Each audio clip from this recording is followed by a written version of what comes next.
I was sent this article, and I think it's pretty important to discuss. Just like we have been discussing these countries that are having birth rate issues and declining populations, there are going to be states in the United States that experience aging without the birth rate to repopulate. Ohio projected to experience long term population decline. Ohio is in the initial stages of long term population decline, with a report issued by the Department of Development predicting the state will lose 675,000 people by 2050. The state is projected to experience a gradual, sustained decrease in residents due to an aging population, declining fertility rates, and slow migration patterns, according to the department. This is some of the things that we're seeing with some of these Asian countries as well. That's one of the reasons why I keep doing the birth rate is plummeting to hell videos talking about various countries, because we can see on a smaller scale what's going to happen to some of these states here in the United States by looking to those other countries with a declining birth rate. The agency projects Ohio's population will decline by 5.7% or 675,000 people from 2020 to 2050. During the same time period, the United States population is expected to increase by 12%. However, the national growth rate has slowed over the past 2 decades, according to the University of Virginia. It's wild that the United States population is still actually increasing, but if the birth rate continues to decrease, that is going to eventually take a nosedive as well, because we are not birthing a whole lot of babies. So hopefully we can go ahead and get that down as well. The Greater Ohio Policy is a nonprofit organization that aims to improve and grow Ohio's communities. Executive Director Allison Goebel said Ohio's population is not decreasing evenly across the state. Counties such as Crawford and Sandusky are expected to see loss, while Central Ohio is anticipated to continue seeing robust growth, and Southwest Ohio, moderate growth. Those growing areas have been and will continue to mask the magnitude of population contraction that other regions of the state are expected to experience. So the dark red counties are the ones that are experiencing population decline. And then the lighter it gets, the less it has declined. And then the blue is an increase. So the lighter blue is a small increase, and the darker blue is a bigger increase. It says Ohio's population decline began in fall of 2020 due to a sharp increase in the state's mortality rate during the COVID-19 pandemic. In 2020, the state saw its highest number of deaths in history at 143,600, and that number increased again to about 147,500. However, the Department of Development stated the pandemic simply accelerated the timeline and increased the scale of expected loss due to an aging population. The report said the declining fertility rate in Ohio and across the country can be contributed to women delaying childbirth and having fewer children overall. Population loss could impact the state in numerous ways, including lower city and state tax collections, reducing government services, and city maintenance. And what's wild is the city of Springfield invited Haitian immigrants to come to their city to help revitalize things and get workers there because they knew that their population was shrinking. And what did our country do? What did the Republicans do? They vilified these people that came in to help out.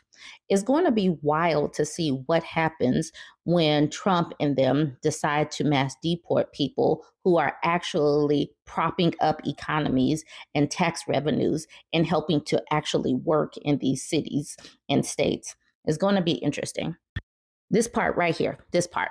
A shrinking base of taxpayers means that it will be harder to pay for the same level of services and investments that we expect our local governments and local school districts to provide. The new roads and utility lines we build today will still require maintenance in 25 years from now, but there may be fewer taxpayers to cover these costs. And when you run people out that were there willingly to work and pay for things and pay into taxes, then it's going to shrink the tax base even more. But that whole nationalism thing is going to come back and bite people in the butt. The 2010s marks the first decade since the 1950s that Ohio saw more people moving into the state than out, when the state gained approximately 60,000 new residents through domestic and international migration. Although Ohio is seeing a higher amount of migration than in past decades, Goebel said it still falls behind other states. Those states with growing populations are experiencing robust domestic and international migration and larger family sizes among first generation Americans. International and domestic migrants also tend to be working age or younger, meaning there's some opportunities to have families in the future. And that's one of the things that I've talked about. The way we demonize migrants and immigrants and all of that is going to bite people in the butt, because I do believe that these people are the ones that are even propping up our birth rates to be the 1.6 that it is. Once they take those people out, our birth rate is going to decline dramatically, I believe. It's going to be interesting to watch the numbers, and I certainly will be watching these numbers. Okay, it says, while the Buckeye State is currently the seventh most populous state, the report predicts Georgia and North Carolina will surpass Ohio by 2030. Ohio is expected to remain the ninth most populous state for numerous years beyond 2050. I did pull a graph just so we can see what the birth rate declining looks like. The gray line right here is the United States overall with its birth rate, and they're doing births per 1,000 residents. Now you can see that this purplish line is below it. And even though this is 11.1 to Ohio's 10.9, the 11.1 is the United States overall. The 10.9, which is a lower number than the United States overall, is Ohio. Okay, so I just wanted to show y'all that graph. Join the conversation. Let me know what you think. Don't forget to like, comment, and share. So we all know by now that Trump is now president-elect. And one of his economic plans that he's talked about extensively is imposing tariffs. And tariffs are going to be paid for by us. We're going to pay for things. We have a global economy. And when they attach tariffs, basically the people like us that are buying things, we're going to feel that, because these companies are not going to take a loss. Please know and understand that. We did try to tell folks that were voting for him for his economic policies that we're going to all feel it. And we have a couple of months before he gets into office. So if there are any hard goods that you can buy right now that you know that you need into next year, you probably should go ahead and buy them, because we're all going to feel this next year if he actually does impose these tariffs. So this article, Trump's tariff plan could cost Americans $78 billion in annual spending. U.S. shoppers could lose up to $78 billion in annual spending power if Trump's new tariff proposals on imports are implemented, a study from the NRF, or National Retail Federation, showed on Monday. The study said the proposed tariffs would impact consumer product categories such as apparel, toys, furniture, appliances, footwear, and travel goods, particularly affecting items where China is a major supplier. So if you are wearing anything or using anything that has made in China on a tag, just expect that those prices will go up, because anybody bringing that over here is not going to eat that cost. They are going to raise the rates. They're going to raise the prices so that the consumers pay that. So if you use things such as apparel, toys, furniture, appliances, footwear, or travel goods, please know and understand you're about to pay more money. Consumers have turned frugal over the past couple of years and have been increasingly looking to limit expenses by curbing non-essential spending, which has in turn hit sales at retailers and consumer goods companies in the United States. Retailers rely heavily on imported products and manufacturing components so that they can offer their customers a variety of products at affordable prices, said Jonathan Gold, NRF's Vice President of Supply Chains and Custom Policy. However, if the import tariff is implemented, it would further worsen the impact on low-income families, as tariffs, which is paid by the U.S. importer, ultimately comes out of the consumer's pocket through higher prices. Now, now, a lot of people who voted for Trump are not rich people. They're not. They're not wealthy. So this is going to hit middle income families and lower. The people that are like, go America. We love America. We love Trump. We're Trump's garbage. It's gonna hit y'all. It's gonna hit all of us, unfortunately, because I too buy clothes and apparel and footwear, unfortunately. So we all have to suffer because these low information voters don't know how tariffs will impact all of us. We all get to suffer, but go America. Just in time for the holidays, too. We got to love this. Last month, NRF forecast holiday sales in America to grow as much as 3.5% to $989 billion from November to December, which is the slowest in 6 years.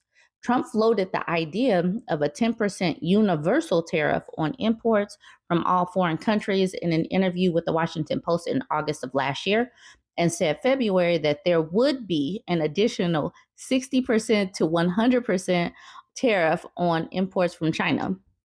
So, yay.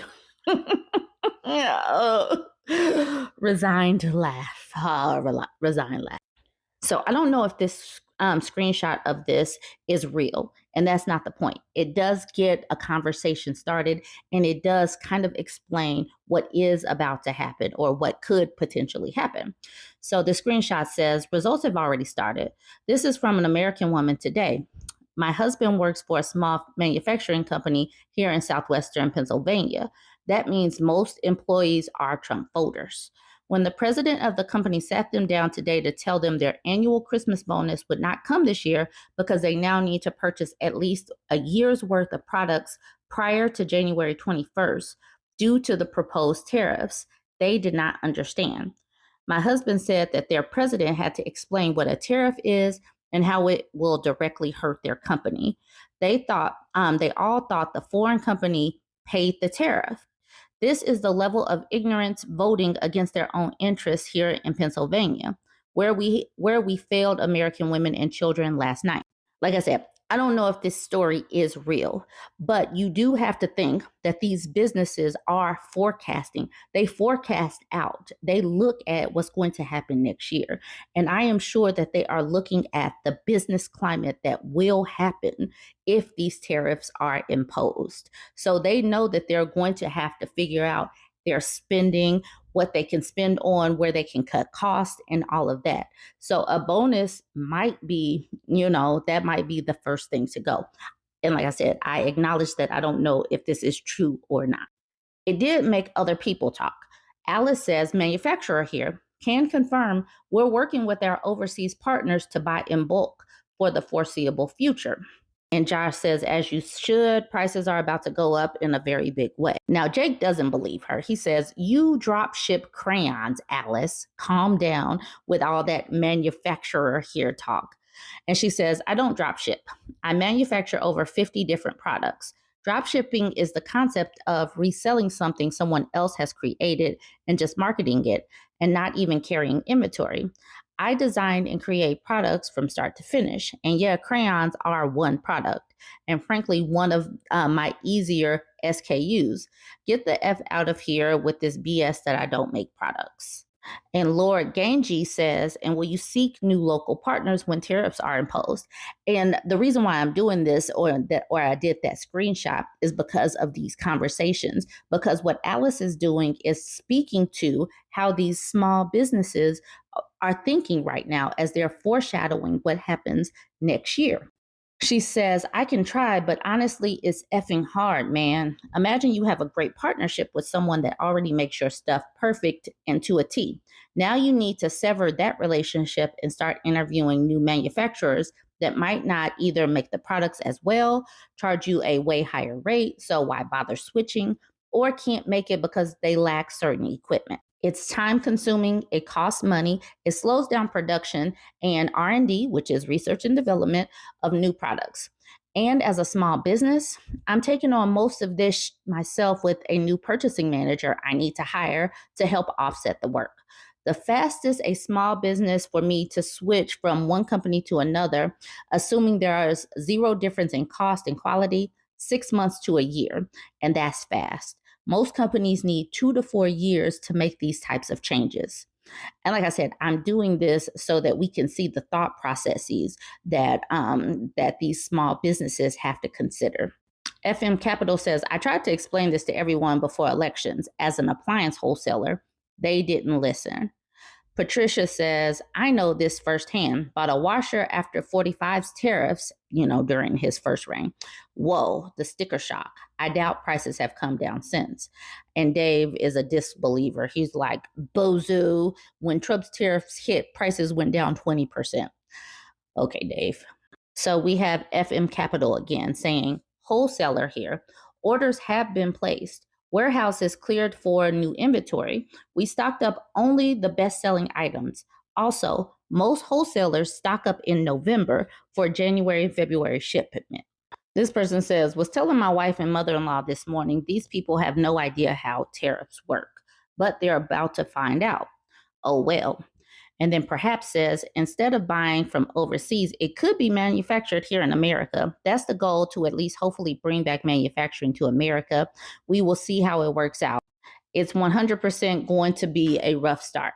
It's definitely going to be a rough start. So for the people, the little people, the people that are watching, the people that are not millionaires or billionaires, if you can buy the things that you need right now, if you have some cash flush right now, you better get what you need. And then we all are going to have to hunker down because the economy is about to take a hit. And a lot of these people voted because of the economy, and we're all about to get hit in our pocketbooks because of it. Join the conversation. Let me know what you think about this one. Don't forget to like, comment, and share.